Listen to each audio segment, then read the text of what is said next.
Welcome to the University of Pittsburgh's Health and Explainable AI podcast. I'm your host, Jordan Gospore, a health and science reporter. Join me as we cover advancements being made in health informatics and explainable AI for students, researchers, and healthcare practitioners interested in applications of artificial intelligence and machine learning. This podcast is produced by the University of Pittsburgh's Health and Explainable AI Research Laboratory at the University of Pittsburgh School of Health and Rehabilitation Sciences Department of Health Information Management. Headed by Ahmed Tafdi, Pitt's HexAI lab cultivates extramural collaborations with academic institutions both nationally and internationally through its research, educational contributions, and this podcast series.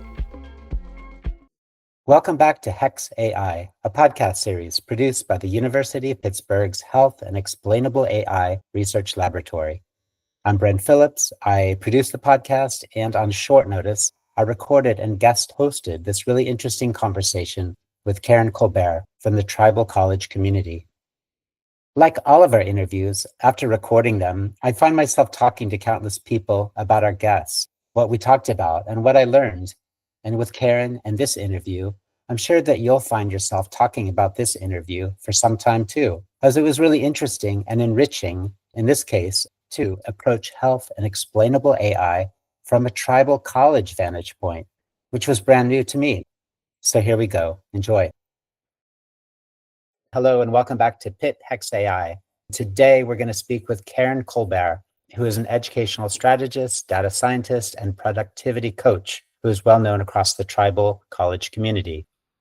Welcome, Karen. Your background and your work is quite fascinating and inspiring, and it's hard to know where to start our conversation. And I did notice in preparing for this interview that you talk a lot about identity, and you also talk about your advocacy work and thinking about the lessons that you try to get across to your students and young people about identity and, being proud of yourself. But how do you identify with yourself? What do you try to get across when you introduce yourself? Yeah, so first I would always say, Buju Gakina, Karen Indigenica, Beshogi Chigoming. My name is Karen Colbert. I am the lead math faculty at Keweenaw Ojibwe Community College, and I greeted you in our traditional greeting from the Keweenaw Indian community. We mostly speak Ojibwe at the community college. One of the really special things about tribal colleges is that our mission and vision is to revitalize language and culture through education. And so some tribal colleges serve many, many nations. Keweenaw Ojibwe Community College, we predominantly serve the Keweenaw Indian community and Ojibwe nations, but we have students from all over the continent that join, and especially now that we have online courses, we're able to even connect with other tribal colleges so that we can really share the resources with our students and community. So it's a really exciting way to be able to share what for some of us have not had access to, even knowing about history and cultures of different communities. So it's just a really amazing way to be able to connect. A lot of people aren't familiar with tribal colleges and the tribal college community. So before we dive into your background and your interests, can you just give us an overview on tribal colleges? Yeah, that's a really great question. So there are more than 30 tribal colleges that are recognized in the United States. We mostly are located near or on reservations in rural areas. We serve over 20,000 students every year. And I'm sure that number is even greater when you consider how many students we can reach that can join us virtually. In general, tribal colleges have a dual mission. So we have an academic mission, and then we also have a cultural revitalization mission. And that really talks to the way that we operate at this intersection of sovereignty, education, and community development. So my work personally, in my role as the General Education Department Chair at Keweenaw Ojibwe Community College, I've been in that role for a handful of years, but in the capacity of some kind of a STEM educator for over 10 years. I am a data scientist, so that is my field of training, and I do teach the math courses. So it's not uncommon at many tribal colleges that not only do faculty hold a position, but we are also the entire department. So I am the math department. I'm the math department. And a part of my passion in taking on that responsibility is my goal to make sure that every student who desires to be a college graduate does not have that barrier of, I couldn't identify as a college graduate because of math. And a lot of our adult learners have really terrible stories about who they were as a math student in the K through 12 space.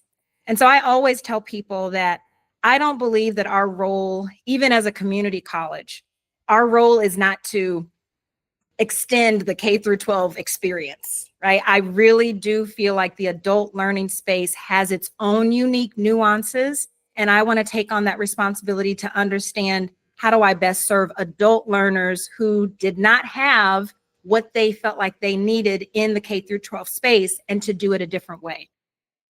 We noticed in your work the mention of tribalization of math. I think Oh, it was decolonized. yeah, decolonization. And then the idea of just teaching math in a different way for your students. Well, there is a term called indigenization. Indigenizing, that's it. Yeah. Indigenizing math. And I wanted to just recognize our listeners, many of them who are university students, and they're very interested in health informatics. So math and data and statistics. Mm-hmm. And math, as you pointed out, is kind of intimidating, but it's really important to give people permission to get through their math and to enjoy it, or to not be defeated by it at any point. And what's your approach to teaching math? Like now in the AI age where things are starting to get complicated, how do you nurture your students and give them permission to fail and to struggle and to give them encouragement? I love how you're saying that. I think the permission to fail is so important. So when a lot of people hear the phrase that I think you were trying to say, the indigenizing math or the decolonization of math, I think sometimes they think about replacing equations with stories. But it's not just about, it's even deeper than that.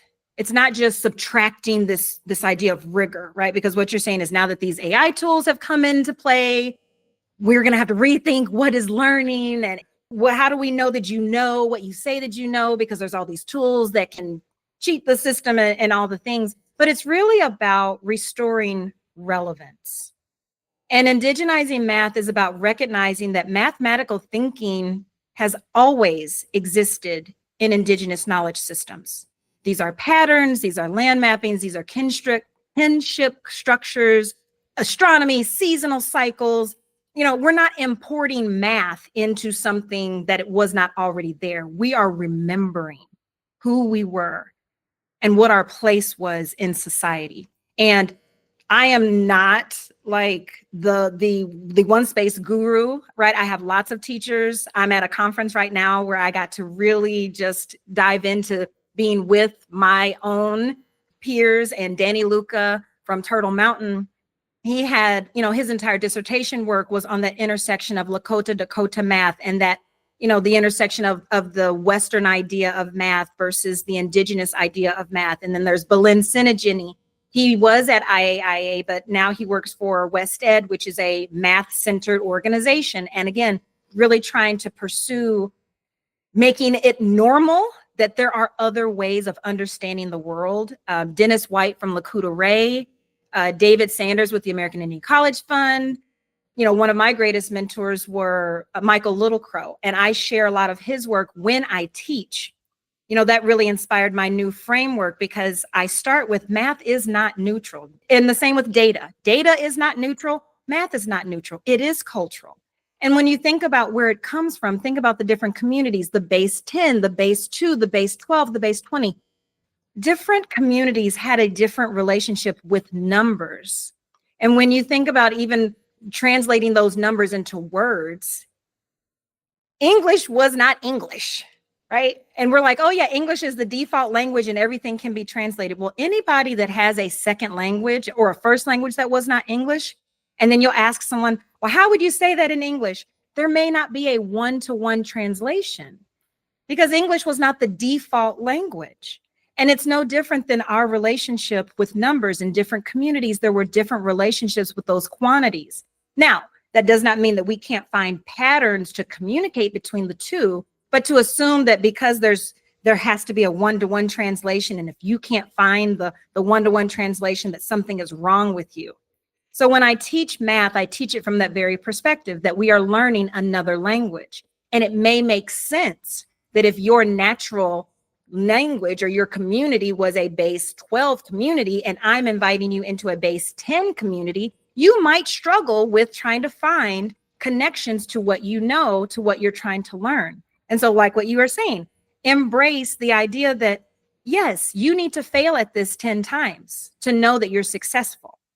And I think in higher education, because most of us did start in the K through 12, in the K through 12 space, there's this belief that if you haven't mastered something by the third grade, there's something wrong with you. Or if you haven't mastered this by the time you're 7 or 8, we have these different milestones that we say, if you have not mastered something by a certain age, it's all, everything's going to go terrible for you in the future. And then we bring that into the adult learning space.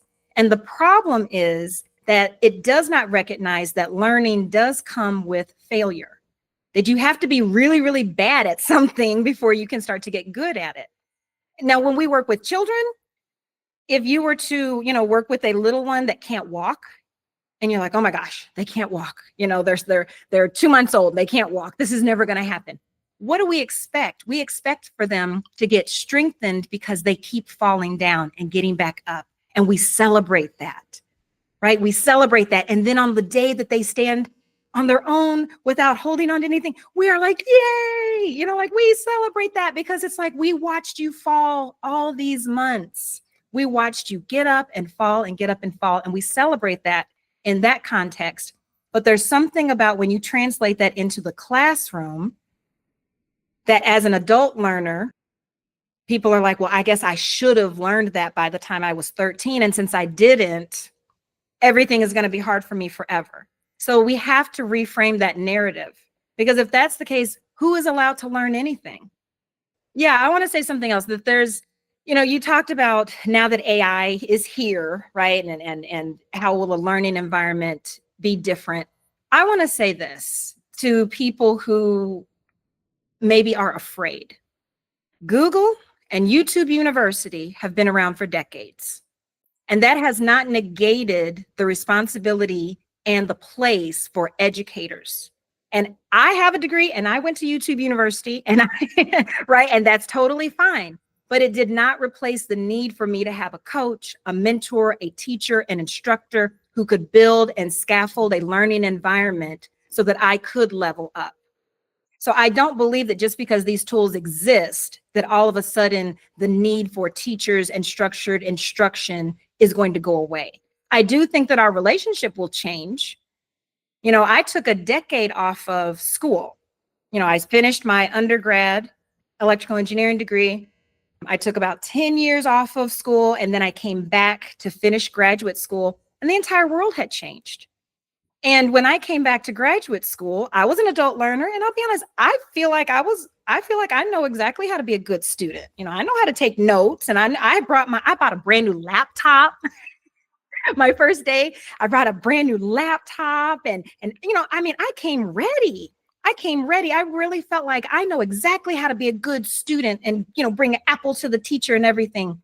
And on one of the first days of class of one of my classes, the instructor said, okay, your homework is due in R. I don't teach R. And I thought to myself, what is R?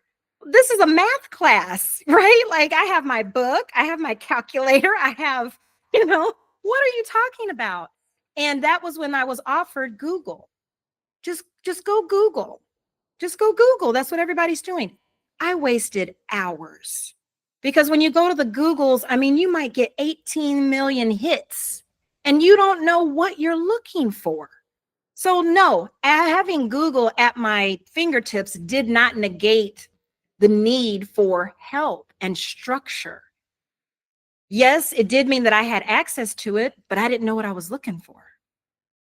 Right now, students are challenged by these new, complex systems and things like that. And, we are being shoved out the door in front of Google.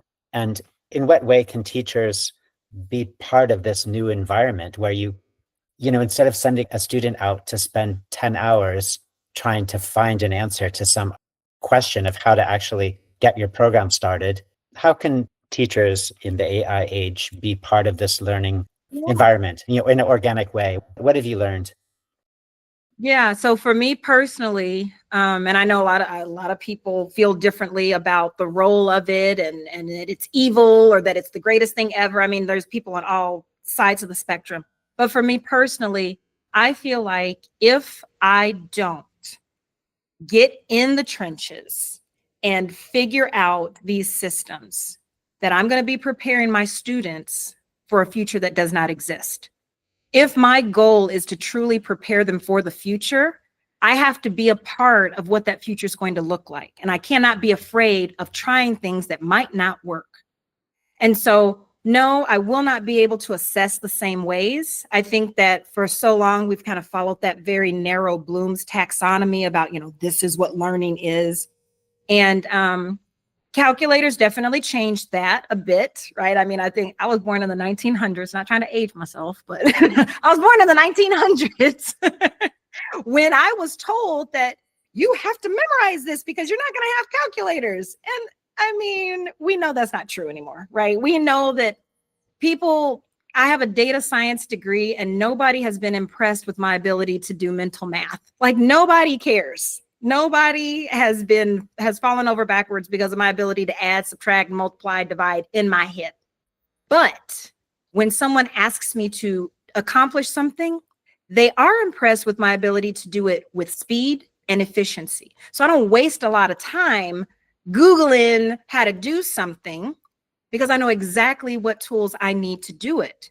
And building systems is about, it's not just about having a system, but it's about knowing that if I do this particular protocol, I have a very predictable outcome.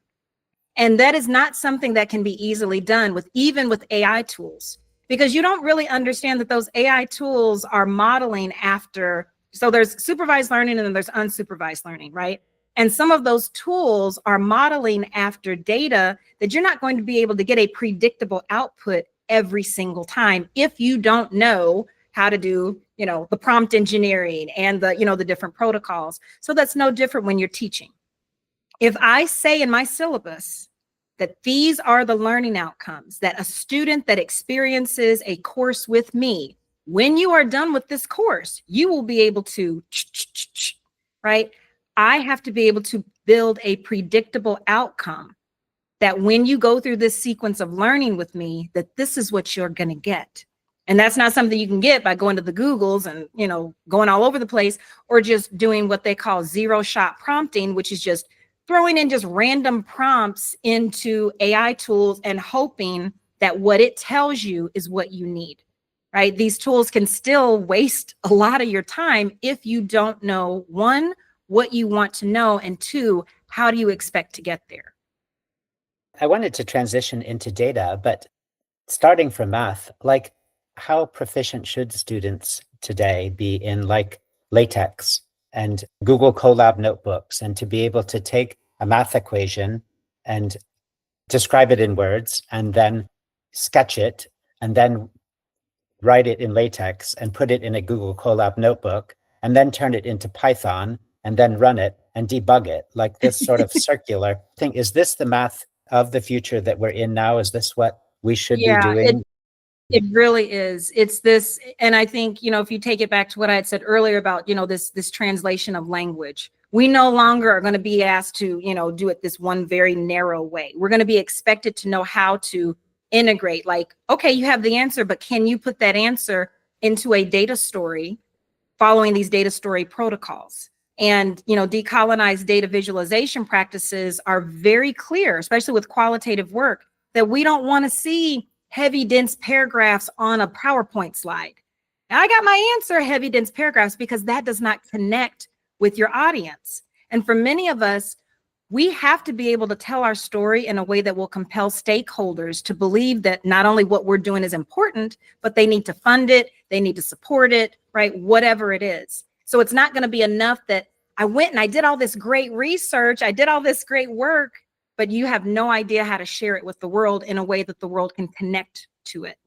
So yes, I do. I feel like that is definitely what is going to level up the expectation, right? It's no longer, do you know what 2 + 2 is, but can you not only solve it, but can you share it in a way that it's going to be, connecting to the people who need that information the most? Unlock the future of AI at Pitt HexAI.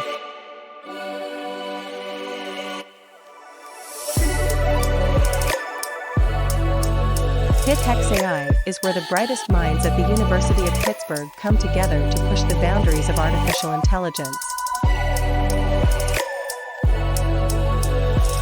Tune into the Pitt HexAI podcast to hear experts discuss cutting-edge AI research and its real-world impact.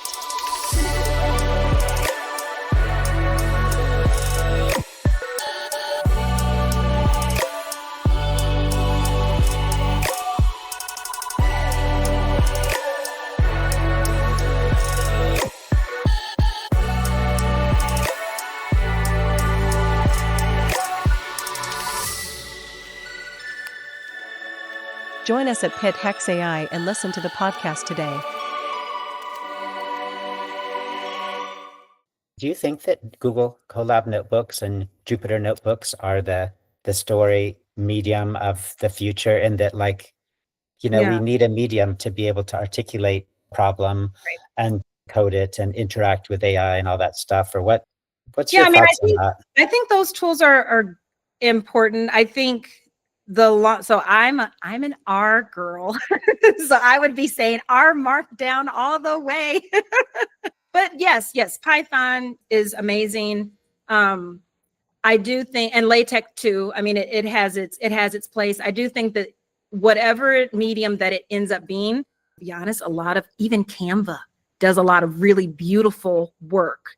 And we have been taught, especially as scientists and researchers and teachers, that our job is to report, but we haven't been taught how to design, right? And so that bridge in the communication gap, that is not optional anymore. That just because you have this head knowledge, if you don't know how to translate it from one department to the other, the work that you do is not going to be valued the same. So yes, I do think that learning how to use a tool or scaffold tools in a way that, you have this one tool that can process your messy data and do your data wrangling and your data cleaning, and then your processing, and then your transformation. And then after you've done all those steps, now you need to have a system for sharing it in an organized way, whether it's a notebook or a Markdown or a LaTeX. That will not be optional. I mean, yeah, I guess you could pay a team, I mean, that's another option, is that you just say, I'm really good at this. And then when I need to share it out, I have a team of designers, or I have a team of, right? You could do that. And that's definitely a huge part of what the future is going to be. We will not be able to be silos anymore. We're going to have to figure out, how do I build my network and keep it strong? And that is something I will say that a lot of people that are trying to retire and say, oh my goodness, I don't want my face on social media, don't tag me, and all the things. When you're at that stage of life, you've existed in a space where it was not necessary. But I would argue that at our age and a little older, when you become unemployed or underemployed, you will see how necessary those skills will be. And it's not that things like welding and beadwork and sewing are not important, but if people don't know that you can help them, if people don't know how to find you, right? If you haven't already spent time building a network and making sure that people know what you do and how you help people, do not assume that just because you are underemployed that you're going to be able to just send a random resume into a website and get hired. I mean, it's going to be even harder these days to use those old ways if you have not built a personal network where people know who you are and how you can help them. On the podcast, we love to get off track, and I think we've done that a lot already. But one of my interests is that getting back to the reservation, getting back to a tribal environment, and people helping each other and making those needs more transparent. to those who can help across the community. In the language of data, how do you advocate people should be sharing information about themselves and their needs through data? Yeah, I think so. A couple things, there are some tribal communities that, have a belief that some of our stories are sacred, right? And they will have the same beliefs about some of your information is sacred and that it should not be shared widely. It should not be in a repository anywhere ever. And so I think that there is a space to honor that. But that also means that what we call place-based learning, meaning learning about the space and honoring the needs of the community and understanding the nuances, is going to be even more important.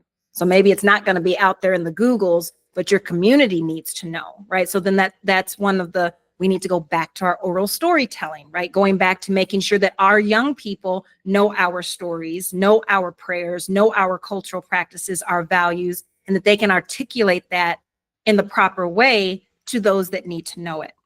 So I don't think that AI in and of itself and, putting your stuff into the large language models so that it can, spit out and advocate for you. I don't think that that's going to be the default answer, because of the fact that because of the fact that the way that those models work, it's a statistical model, right? And so sometimes it has to impute data. And I think anybody that listens to this podcast, they will start to learn, like when you even start to experiment with using Claude and Gemini and ChatGPT and things like that, you will realize that just doing what I'm calling the zero-shot prompting, if it doesn't know the answer to a question, it will lie, right? It will just lie, and it will be so confident because it is using some forms of imputation. And imputation just means that you have missing data and you look around and you predict what it could be based on other things. And what we don't want is for our voice to be missing and for it to just guess that these are my needs or that these are my values or that this is what was important to me. So I definitely do think that there is going to be a fine line between honoring cultural practices and stories that were really sacred and that they are for a certain community, and at the same time, making sure that these tools don't just impute information about us because it doesn't know. Because we know that that's what happens. You don't have the data, but it's asking you a question. It's going to give you an answer and it's going to be confident. And if people don't learn how to fact check or use some of those research methodologies like triangulation, I think we got really lazy with that in the Google era, because it's like, well, if it's in the top 10 hits of Google, it must be really good. But a lot of people that don't know about SEO and things like that don't realize how Google ranks things. It doesn't necessarily mean that that's the best answer, but that is that's what's been ranked based on the way that those tools work. And it's the same thing with AI, that based on the information it has, it's going to give people answers. And my responsibility is to make sure that if people are going to use those tools, that at least the answers are redirected to, I don't know the answers. I did this a lot when I was in the military. I would go up for promotion and they would ask you questions. And sometimes I'm like, I don't know the answer, but I would always want to say, I do not know the answer to that question, but I know that you can find it in AR 670-1, like if it was a question about your uniform or so, I do not know the answer. Because to me, it was more important to not just guess the wrong answer, because I felt like, oh, they're going to take off points if they know that I'm just lying. But I guess I don't know that answer, but I know where to find it. And that's where I would love to see AI tools, right? That they not just lie and be like, oh yeah, this is this. And you're like, that is not true at all. And I know some people that have been really frustrated. They're like, I argued with this tool and it was just giving me bad information and wrong information. But I would love for those tools to be able to redirect and say, you know what? I don't know. But here are 4 resources that you could go to that will probably have the answer that you need. On this podcast, we talk a lot about explainability because it's the Health and Explainable AI podcast, and we love to segue into explainability. And I wanted to first ask you about data science and what you have time to be passionate about in traveling around the world and speaking and having 9 children, which I don't know if our listeners know, but do you actually have time for any secret interests in the data world. But after that, I'm going to ask you about explainability. And you spoke a lot about storytelling. And when we started planning this interview, I love that your relationship with the tribal community and the sense of what storytelling is one very special thing. And when you think about explainability, you think about AI and data and all that kind of stuff. But what's your take on explainability from your unique vantage point? So what are you passionate about now? And compare storytelling and explainability for us. So I am passionate about reading. I'm also passionate. I used to do a lot of sewing and quilting. And my dear, dear friend, Trinice Marshall, who's no longer with us anymore, she passed away at the age of 49 a couple of years ago. She was from the Choctaw Nation. She really taught me about developing these skills that are not translatable. So some of them were quilting. She could look at a pattern and she taught me how to do the star quilt. And I would be like, she was a bully. She made me do it and I didn't want to. But now I have those skills. I know how to make Queen Anne's lace tea.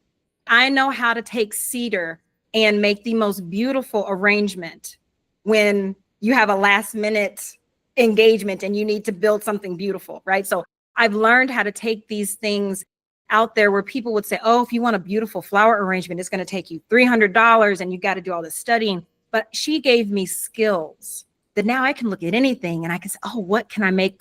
What beautiful can I make out of that? Whether it's a beautiful meal, a beautiful story, a beautiful image, or even a beautiful arrangement. Like now my vision goes directly to that, right? What is some symmetry either in the color, in the smell, in the texture? I'm really, really fascinated by how to do a lot with what we would consider a little. And, so then you asked me about explainability. I identify as a data storyteller. And it's really important to me that we don't just tell stories for the sake of telling stories, right? But storytelling is about connection and it's about building a memorable vision for people. And I don't want, we have this teaching called the 7 generations. And essentially it is what you're doing now going to help to serve the community for 7 generations, right? So it's not just what is going to be good for me so that when I retire, right? And some of us that have kids, it's easy to look into your kids' future and say, oh my goodness, I want to make sure that when my kids, that they don't have to, or that they have XYZ, but even farther than that. What can I do today so that my story, my legacy is serving humanity for 7 generations? And if what I'm doing, if I can't explain it to someone and compel them and really help them to understand that not only is it important, but if you take it away, it's detrimental, then I'm not serving my 7 generations. I do want to work really hard to make sure that these stories are connections to people, not just because I'm doing everything right, because I am not. I make a lot of mistakes. And I think one of the things I've learned is like some social media platforms, they really thrive on watching you fail. I do not understand that at all. Some want you to be really polished, so I have like my speaker reel with the lighting and, make sure that my hair is out. And then others, they want to watch you fold laundry. And I'm like, really? And they do. And I'm like, okay, well, I mean, I guess I have laundry. And if that's what they want to know, but because there is something to, the humanity of, yes, you are this polished professional over here. And also you have this very human component that we know that everybody has, but there's something about feeling like they're a part of it. Right. And so, I'm watching this growth of these AI assisted tools and, these open resource tools and these frameworks. And especially when you think about access or lack of access in rural communities, explainability to me, it really starts with that sovereignty of the data. And who owns those stories? Who's allowed to say what was good, what was bad, what was incitable? And so, I'm really excited about the idea of, explainable education, explainable AI that doesn't just spit out random predictions, but it can actually show the why, especially for our lives and our livelihood, like explain what that vision would be for 7 generations into the future.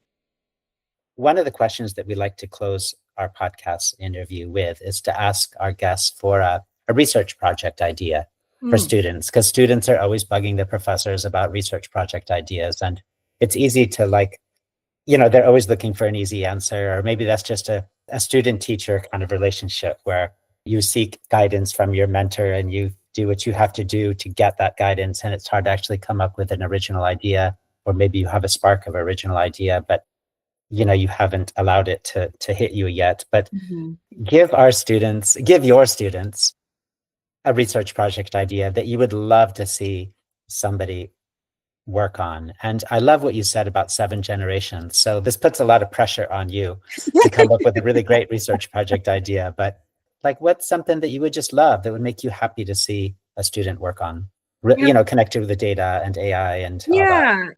Yeah, so I would love to see a student project that teaches how to build personas. We work a little bit. So I'm teaching a class this summer. It's the very first time we've ever done this. It's called Storytelling in AI, an analysis of Anishinaabe language and history. And we are focusing on 2 individuals who teach the same brand. So James Vukolich has a brand called Ojibwe Word of the Day. And then Anton Troyer also has a brand called Ojibwe Word of the Day. But they are very different types of teachers, right? They do give a word and then they do give a definition, but it's the way that they teach. And they are both authors but the way that they teach and the way that they try to connect with different audiences is very different. But the goal is still to immerse you in the language and in the culture. And in the Storytelling with AI course, we're trying to teach students how do we use these tools, the free version, which is very hard. Anybody that tries to teach with AI and they're using all those paid versions, you need to come back down to the free versions, because that's where you really learn to push the boundaries of what's possible, because you can't waste time. With those free versions, you're limited to the credits, right? And you may, waste time and you're doing all this random stuff, and then you run out of your credits for the day and you have to wait 24 hours before you get another chance. And so I'm really helping the students to learn to be efficient, right? And to plan everything ahead of time, again, so that when you're building with these tools, you're creating a predictable outcome so that you don't waste time. So I would love to see a project where students create personas using qualitative coding, because we know that these AI models, they were not developed to do structured qualitative coding the way that we do when we read or we listen to an interview and then we code the themes and the words. AI models were developed on unstructured conversation.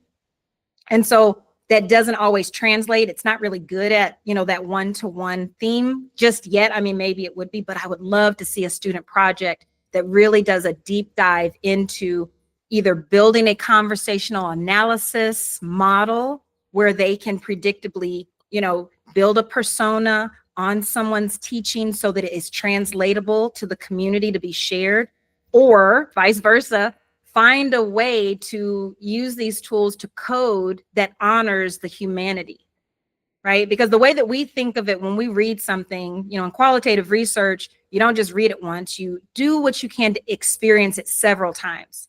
And so that might mean you have to read it and then go away from it and come back and then read it again. Because we all know that the first time you read something, especially depending on where your headspace was, it may not impact you the same way when you read it again in the future. And I know a lot of people will say that about movies, like, oh, I watched that movie as a child, and now that I'm older, you're remembering all these things that you didn't necessarily notice. And the same thing about a book. You'll read a book, and as you get older, you're like, oh my gosh, I notice, right? So any student that could develop a tool that can help us to even notice what will grow with you with this story. It doesn't have to be this complicated, nuanced story, but what is going to grow with you when you experience this song, this story, this show, this image? What are the deeper values, and how can you collect that in a way that people can continue to use it for years to come? That's wonderful. thinking about your persona, what trait would you love to see your AI be able to reliably, how do you say, conjure up, like your sense of humor or your some wisdom, or Yeah. reliably, what would you like your AI to be able to bring to conversations? You know what? I think it would be really cool if I had a persona that could come up with a song that would represent how I'm feeling and what I experienced. I think that would be awesome. I guess to close the interview, getting back to the tribal colleges, do you have a favorite lesson from maybe from your upbringing that you live by, that you might like to share or that inspires you? Probably it would probably be a lesson. I wrote a book called The Algorithm Wasn't Built for Us, and I introduced my grandmother. I think most families have some sort of a patriarch, matriarch, like that one person, that auntie, that uncle, that grandpa, that, that, or their parent that, was like, when this person said it, the whole family united and all the things. And for me, it was my grandmother. And so I think one of the things that I realized in even writing the book was that she was probably our family's first data scientist. But she taught me a lot. One of the things that she used to do was she used to mail, I was one of the few that moved away. And I remember she used to mail me pictures of just everyday things. And when I would be home with her, we would go and do just everyday things. And she would always be like, okay, we're going to take a picture. And I'm like, Grandma, why are we we're in the mall. Like we're at McDonald's. Why are we taking pictures? And then when I moved away, she would write the names of who was in the picture, where we were, the year, and she would mail me that picture. And I remember as a young married person, I was like, why does she know that I know who these people, this is me in the, I know who this is me.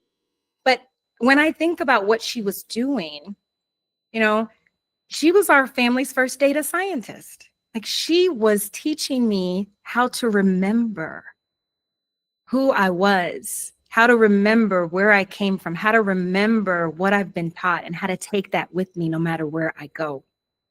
And at the time, again, same pictures, they have not changed because they were pictures taken with like a camera, and it didn't have the same meaning and value that it does to me now, that I'm reflecting on this same artifact. And at the time, she would tell me the same story over and over again, about when I was little, or she would tell me the same story about when we went somewhere, or when, a cousin did this, or when my mom did that. And I'd say, okay, why are we, this is the same, I have heard this story, but I'm going to pretend like I don't know this story because I need to listen. But now I understand.